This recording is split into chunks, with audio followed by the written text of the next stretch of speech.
Alright, so in this episode of Data Crunch, we have three of us here today, three guys here, and we are happy to have Edmund.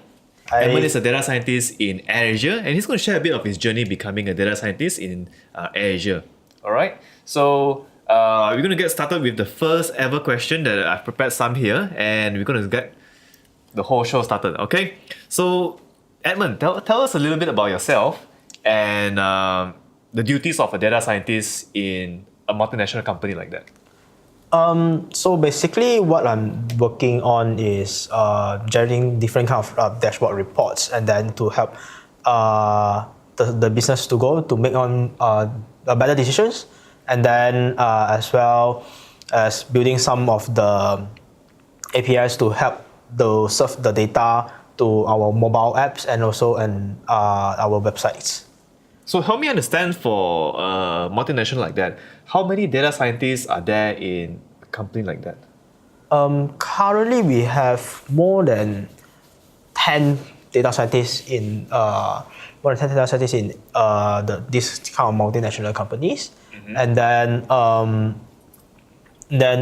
total we will have like 20 to 30 plus of in a group of like data engineer and data analysis, in order for us to like progress to make more better dashboards, reports, and also doing some really data related stuff. I mean, the reason I ask is because if I were to run a company, right, how many data scientists should I have in my team, things like that, to be able to come out with very good cases and also analysis? Yeah.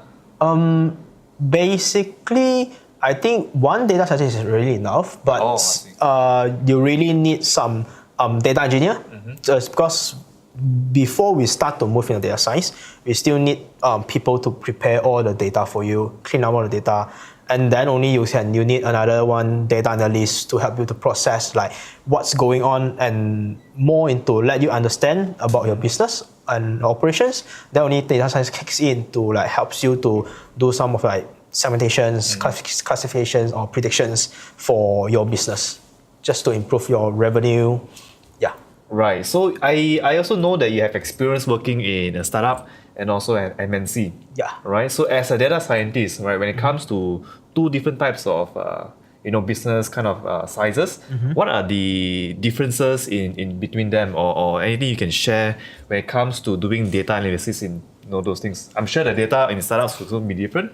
The data in MNCs are going to be also very different.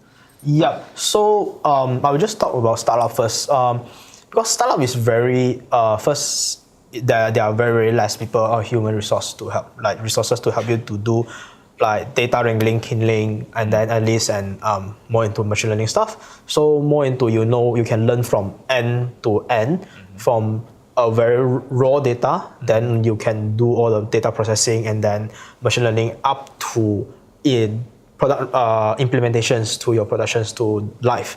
But in MNC, we kind of put data science as a group, and then another group of people focus on data engineering, cleaning all the data, and then another group of people doing data analysis to generate different dashboards. Then we work in a team then we pass on our data to another team to keep on going for the whole project or the whole business process.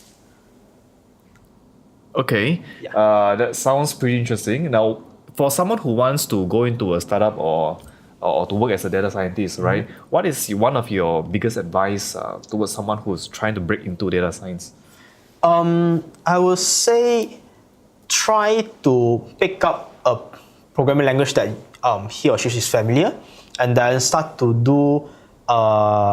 get familiarized with one data set, then start to explore and then play around, and then see what you can get, like different kind of infographics or generating charts to do data visualizations. Then only you start progressing, getting more like, because there are a lot of data sets online, and especially some of the websites where you can join some competitions.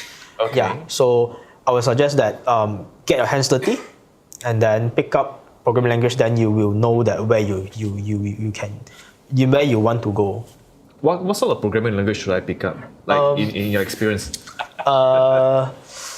For me, I prefer Python because there's tons of like free libraries and then well-built frameworks to help me to increase my performance. And then there's a lot of like very nice charts that are really well done outside. You just have to use the libraries, then you can do a lot of things with Python. Right, but if I were to learn only Python, let's say I specialize in Python, I learn Python so well, and then I get maybe hired into a company, but they don't use Python.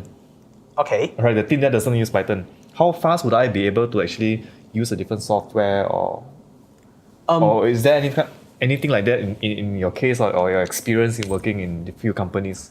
Yeah, so previously I was using Ruby on Rails in my in one of the startup company. Then I use Python language to do all the data crunching and then machine learning. But how I connect them together is through a very technical terms called API. Okay. So this is how I pass the data through. And then we have two different environment with two different programming language. It's just the matter of how you pass the data. Oh, okay. So when it comes to API, that means you also need to have knowledge in connecting APIs, full stack development, and all that. Right? Yeah. It's not only this Python, programming Python, right? Yes. Basically, I graduate as a developer, so I'm quite. I would say I'm quite very familiar with backend, and then building like this kind of backend for mobile apps and so for websites. So it's just like how you pass the data or the information through different platforms. Yeah. All right, I mean, that's pretty interesting. Now, what do you think about that, right? We're going to get back with more questions after the break.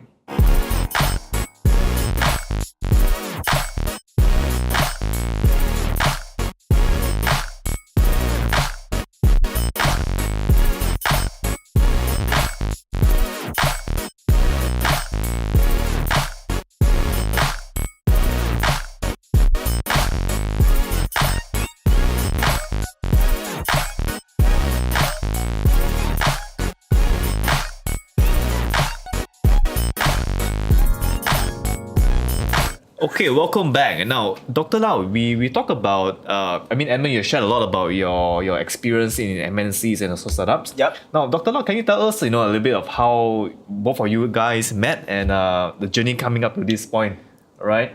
Okay. So when I first started, I was the director. So for those of you who don't know, I was the founding director of Magic Academy. So and then I think that's the first time when we met each other. Yeah. So and Sinj, who was the CEO of Watch Over Me at that time, she hired me. I'm also part of helping a friend, which to set up the data team in Watch Over Me. So I sort of helped her to grow the data team, and that's when I met Edmund and I started to train him, and I realized that he has a lot of potentials because he's well trained and he has the engineering mindset. So he really thinks like an engineer. So he really knows what are the how do I put it in words? The things that I always tell you, like you always put things, really you understand where are the pitfalls and then where are the loopholes. So that's the quality of more likely you know how to play around with the architectures. Yeah, and then, yeah. How should we structure them for us to in the future we are able to scale up. Yeah, so production, right? Yeah. Edmund is really somebody who can take some of the code into production. So maybe tell us a little bit more about what you have done what we have done together in Watch Over Me. Basically, when I was started as a Java developer, and then I did J2E backend, and then I was handling like two projects in close to 2015, and then my founder left the company, and then we get our new CTO came in. Then I started to pick up like Ruby on Rails. Then we shift from a very huge product into microinstances, and then we built up a lot of like ETL engines, and then data crunching, API serving, and then dashboards to serve the internal dashboards to help the business itself. And then that's when I started to meet Dr. Lau. He taught me a lot, like how should I think as a data scientist, and then how should I approach the problem as a data scientist, and then how can I prepare the solutions to fit into the company, the business, the problem. So basically, I think something that might interest Ruben as well is how do you actually transition from a software engineer, and whether you transition into one or you morph into a data scientist. So I believe that those who have watched our previous episode, they know that we have like A type and B type. You still remember that, Ruben? A type scientist, beta scientist, builder type, and also Yeah. the analyzation type, right? Yeah. So how would you consider yourself now? Is still a B type, or you are more into A/B type, somewhere in the middle? I would say in the middle. I know how to build stuff, and then I also do analysis as well. And then this helps me to move faster because I know that based on analysis, how I can build the solutions to help the business to move faster, and then to get maybe some of the analysis like dashboards, and then I know what are the business requirements that I can meet, and then how can I tackle these kind of problems. Okay, so this question, right? Most of our audience, they have been asking me many times, but I would love them to hear it from you. Okay, is mathematics important when it comes to becoming a data scientist? Because we both are from the technical background, right? Okay. So you have to tell them, is mathematics important? To be honest, I failed my mathematics in my universities, but I still managed to get. You failed A maths, lah, yeah? No, I passed A maths calculus, but I failed my discretes. Okay. So it doesn't really matter that it does matter that mathematics is important, but you don't have to be very professional or very good in mathematics for you to pick up data science. Okay. As long you understand like what's going on inside the black box, then you're okay with it. So how to apply those formulas? And, then you have to be very sensitive with numbers like statistics. I think that's what we really have to be. Because if you really need, because being good in mathematics is just a bonus for you lah. Okay. Yeah. So it's like an advantage lah. It's an advantage. Yeah, give you some sort of advantage, right? Yeah. Which you enjoy more, being a software engineer or a data scientist? Previously, I enjoy building stuff. Okay. Then now is, I would put myself into business, the point of business first. Then only I will go back to technical to see how I can tackle this kind of problems or the thing that I can automate some of the processes for the operations. But in startups, you are involved in almost everything, right? You have many things that you involved. But I think working in an MNC, that's the time where it really shapes your thinking that everything has to make business sense. Yes. Yeah, I think that's how I felt it too. Yep. Okay. Awkward silence. Right. Okay. So I'm just going to go into one of the next other questions that we have, right? Okay. Do you think most tech businesses would need a data scientist, even small ones? 5 to 10 people kind of team, do they need a data scientist? I will say it will be an advantage to have a data scientist inside the team because even though the business itself doesn't really need data science, but they do need data engineer skills and then data analysis to like clean up all the data they have and then prepare some of the reports or dashboard for them to understand more about their business or their own users, clients, and then understand how the business works. Then only they can make a better decisions. Okay. Yeah. Okay. Now, before you go into the next thing, right? Here's something that our audience also they would love to know. Okay. Okay. Tell them, not coming from my mouth, not coming from the horse's mouth. How much time you spend realistically on cleaning data?